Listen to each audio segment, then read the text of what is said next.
wasn't part of the plan, yung representation sa Malaysia. Kung napanood niyo, sundan niyo yung Bound to Round vlog series namin. It's an uncut version of our journey to Malaysia.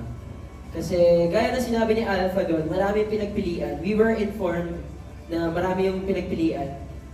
And maraming sikat talaga and mga established na artists as well na nakalaban. Hindi naman nakalaban, pero who were part of the pool na pinagpilian. And we were very shocked and thankful na we were chosen to represent not only P-pop, pero the whole Philippines. So we're very thankful. Especially at a crucial time na kami rin naman may pinanghihinaan din kami ng loob from time to time.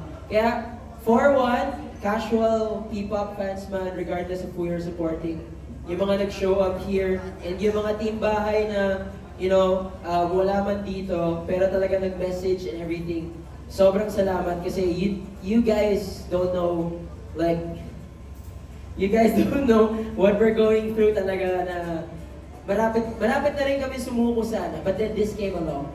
And then, I cannot say the specifics, pero regardless of what our religion may be, what our beliefs may be, there has been another blessing that came very, very recently lang. And what I can only say for now is that I believe, this may be it. This may be it. We've been in this game for 5 years almost.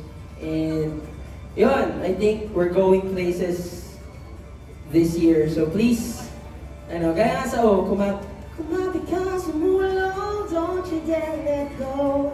Don't let go, guys. So,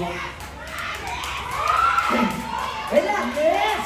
Hindi ko kasi masabi kung ano yung dumating eh. Teka lang. Wala mo na. Tinitingnan ko yung CEO namin eh. Pwede ka bang i-spoil?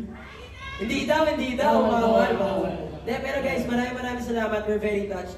Gaya ng sabi ni Joker, nung fan meet namin before, kahit isang 4-1 na lang yun nandyan. We will perform with our best. Always will, always have, and always will. Because